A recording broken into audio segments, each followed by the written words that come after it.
There's a message. There's a very, so there's a very subtle message. So what's happened to Woodfield? Doesn't look like it at the moment. Do you know what we were? What's for deluded taxi drivers? A retirement home for deluded taxi drivers. It's going to be nursing home. Yeah, nursing home. And who do you think his first resident's going to be? I think he's already there. I think he's Walden. Yeah, he's still in there. He's in there still. Yeah, I think they lock him in there. Yeah, Uncle Bob. I mean, he's probably still. No, Uncle Bobby. He's probably got all these empty crates lying around. Yeah, in his little corner somewhere. They've got big garage to park his jag in as well. And one day, I remember all this when this was Fields. Yeah. He's coming off on his. All this shit used to be mine. Go on. No. There's the door. No. Fuck off. What do you mean you took the door?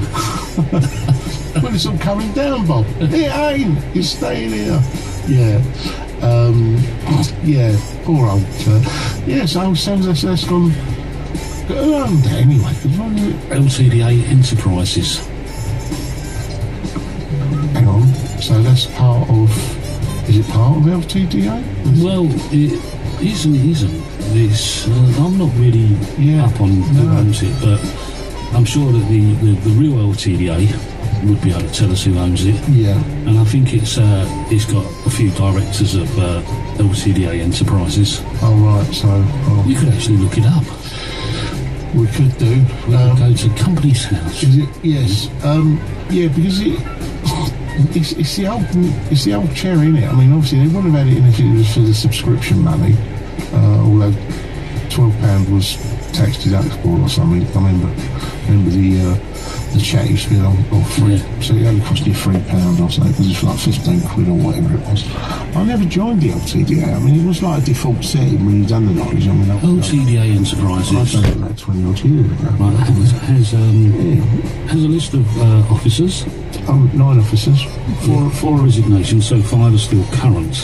So the top one is David John Sparks. Okay. Who I believe is the accountant, isn't he? He's a secretary. Yeah, he's down as being the secretary. Mr. Paul Brennan. That name rings a bell. Yeah, Mr. Paul Brennan. He's down as a director. Mr. Richard Massett's a director. I'm not going to say. It was. Wow, that's a name from the past, isn't it? Really, really, really long time ago. Yeah, he wasn't. Is he still about? He was only appointed on the 1st years old. You look. Mr. Steve Thomas. I'll take it. Brennan was born on 68. Oh, he's ideal name. He was appointed on the 1st of February 2018. Oh, right, so he's gone. Yeah. And Mr. Jeff Cayley resigned on. So there you go, that's Scotland. Oh, right, so they've got to cling on to something.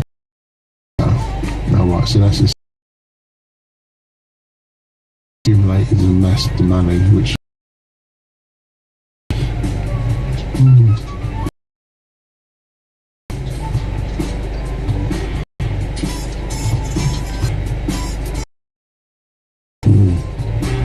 He threw away his taxes then. When? Was that umbrella? No, it's not. I'm going to say, I mean, this.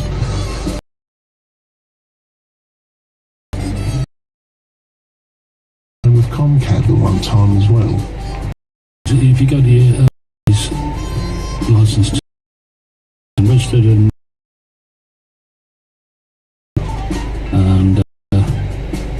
they moved to a that they're calling Taxi House at 133 Great Suffolk Street, April 2021. Really? Yeah, I thought they moved before that.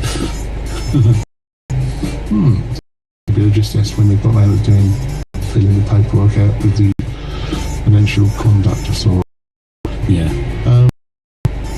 Well, it just goes to show, doesn't it? Where your subs go. Yeah. A bit of property into a nice, hey, but listen, you don't mind paying your subs if the LTDA used to have quite a lot, I think, and with Mayor, mergers with Mayor, where the LTD given seat at the. It was on TFL. Something where it wasn't a taxi board. When they talked about taxis, LTDA. No, they couldn't vote. On anything. Taxis, and obviously, so it's really a bit of a up there because the bus people couldn't vote on buses, but when he knew nothing about buses, the bus people could vote on taxis, and they knew nothing about taxis. But then you had people with vested interests in the buses who could vote. Yeah. Sort of like effectively. Bob's salary from his position made him. I mean, less of an opposition to. We can. Yeah. Some of the things when he was cool, I mean, very across sometimes. Yeah. And he got his point across, and he seemed to sort of damp squid towards the end. It's like in politicians, except for when someone went to very famous, and it was Myers, wasn't it? Myers, yeah. Good. He didn't know he was being raped. So sometimes you get the true. We've still got all that. So if you want a copy of it, then please ask Bob. He's got a copy. He got some. He got sent loads of copies. Yeah, so that's LTD. Yeah, it's not LTDA bashing. Let's get this straight. Yeah. I mean, it's not. It's just prospectively looking at things and how they sort of haven't gone on from there. So today is the local elections all over the country. The London mayoral elections. Now, with the London mayoral elections, we're not going to know who is actually voted in Monday, I believe. Yeah. Until Monday, because it goes to the first count. If one opponent, one candidate gets more than 50% of the elected straight away. Yeah. Now, we will know that tomorrow if someone's more than 50% of the votes. It then goes second option preference. Yeah. Preference votes get added to first preference votes. They get added together. So that will take time, and we won't get a result from that until Monday, I believe, at the earliest. So this is obviously with the mayor's issue, going to split the vote. Yeah. I mean, who would you vote for? I mean, I know you're probably not registered, are you? Because you've only recently moved. And I could have chased it all up, but you know where I am, I'm in a safe Tory seat anyway, so it's going to go. Who would you have voted for us for the mayor? For the mayor. See if it's along the same lines as the way I right, okay. I mean, I come from a place where independent politics is the big thing, because you can't trust the big major ones. And the same goes for London as well. Really, you've got the issue of Conservative and Labour. They're really doing it under nationalist politics, but we're really talking about a region. So you sometimes have to have regionality. So who would you vote for? Well, based on the person with the most experience in what they're doing, what we're talking about the London Marathon, that would be David Curry. So I know that he's conservative, like it's nationalistic, but hey, listen, you've got to look at what's better for the people. Who would be your second choice? Probably, because it's out of the independents, it would probably be Fox. See, mine would probably be the other way around. Yeah, no, but as I say, I would probably pick Fox as first choice and Curtin as second choice. Yeah, so we're in the same sort of See, I mean, I think where you got independence, independent party, you've got to have them really, and it can be on regional issues. I mean, like obviously Greenwich. This is also controversial because it's coming in. That will be inside the new useless zone. Yeah. So, you know, we've got floating bus stops. We've got people who are going to be using the Blackwall Tunnel who will have to pay. So again, Sharon Kent, I think, was a yellow-based cab driver. Yeah, she's standing for election as local council. Local council for Kidbrooke. And I used to live at one time on Park, and that's just outside.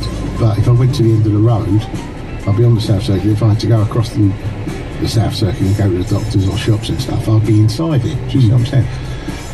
So this is where, on borders, funny enough, I know quite a lot about borders, invisible borders, do you know what I mean? And you're in a different state or a different country. Yeah. So, you know, you've got to have, like, cohesion.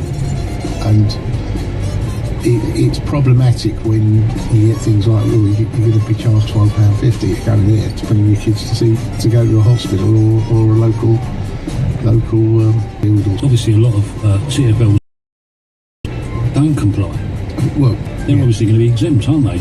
You know, we've got old O2 plate buses that are going to probably cross the South Circuit. Well, you've got G, which are Peugeot partners, 12 plates and stuff like that. I mean, currently they're in one. Yeah, but these buses are 10 years older than that. I know, but what I'm saying is, you've got the postman. He's not going to be having to pay him. You've got money which is being paid into an administration. Like Quango, like TfL. Yeah. What is the money doing? Is it going to clean up the air? They've got big things pumping out oxygen. No, they're just going to use that to subsidise buses. Yeah. To pay bus companies. Yeah. To run bus routes. With 20-year-old buses. With people who ain't on them. Yeah. But let's get it right. Yeah. Some of these buses are 20 years old. Yeah, I know. And yet we can only keep a taxi on the road now for 12 years. Absolutely. This is the stupidity of the thing when you look at it, and when you draw attention to it, you just shout it down and give them the greenwash. Yeah. You know, we're trying everything, we're doing everything. Well, hang on, you're a company which can lend money, which can do all sorts. I'm an independent trader. Sound like something out of Derek Trotter, don't I? Yeah. I mean, you've got Rodney and Dell. Trotter's independent trotters. You know, trying to, you know, upgrade my vehicle to go to work. But no, it's problematic. I think with the independents, you've got to have independent people sometimes talking about regional issues, which should get in. A bit like, I think, obviously, you can't just have a law that says, oh, you can only have one independent, you know, the votes from being split, because that's what it's going to do. He's going to make it a walk in the park for car, because he's going to walk in through the back door. It's funny enough, that phrase, walk in the park, yeah, you can walk in the park, but you take your life in your hands in London. And it's funny, although I can't actually walk through a park without fear of danger of being attacked or anything like that, which we all do, but it's all part and parcel of living in a big city. The one bloke who can't do it most definitely, who can't walk around without armed guards, he's can't. He's can't. So he's the only mayor that's actually walked around with bodyguards. Bodyguards and armoured vehicles. Boris just used to cycle around. Absolutely. At a time when we started all this, I mean, there was a lot of flack Boris was getting off and not running and telling, TfL to suspend drivers' licences and stuff like that. Do you know what I mean? Unlike Leo Daniels. Leon Lyle. Getting accosted by Stockley, I think it was. You know, just asked him about a policy and he got his badge suspended. Do you see what I'm saying? Just because, you know, these people, you know, believe in their own mantra too much. Do you know what I mean? But talking of buses.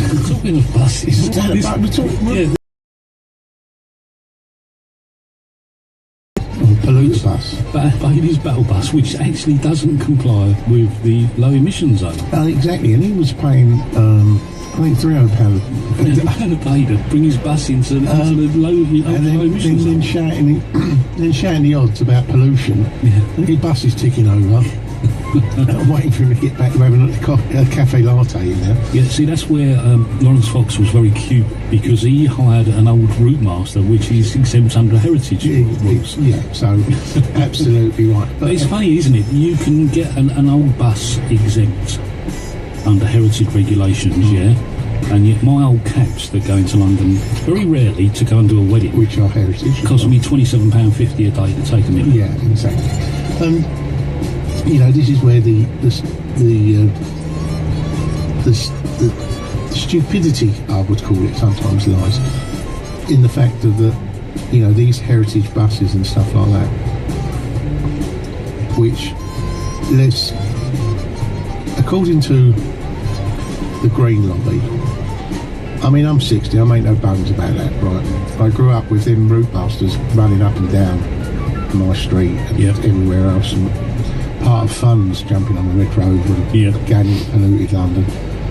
Even in my school days, I have to pronounce that properly for you. That's right. Right, people at school, we used to have Ilya buses, Bedford, sitting there ticking over, bringing us to the swim baths or the special need bus. And the old blue ones. Yeah, exactly.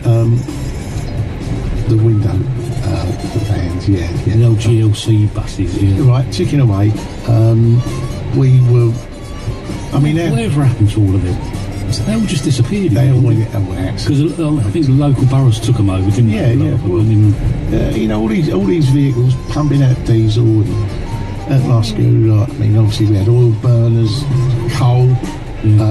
Sitting outside in the playground, it used to be like central heating was running oil, wasn't it? Yeah, it was like, but outside the class, like we had like prefab classrooms and stuff like that. You know, I mean, it was like 40 in a class, so, and they had like an ascot doing the central heating in there, and it used to be like a caged vent outside, which was pumping out warm air, which we know is polluted with CO2. You know, like, so like imagine your boiler kicking up all the time, and we'd huddle around that for warmth. So we were breathing all that in and all that, and you know, drinking out of hose pipes and stuff like that. So I defy medical science that me and my generation are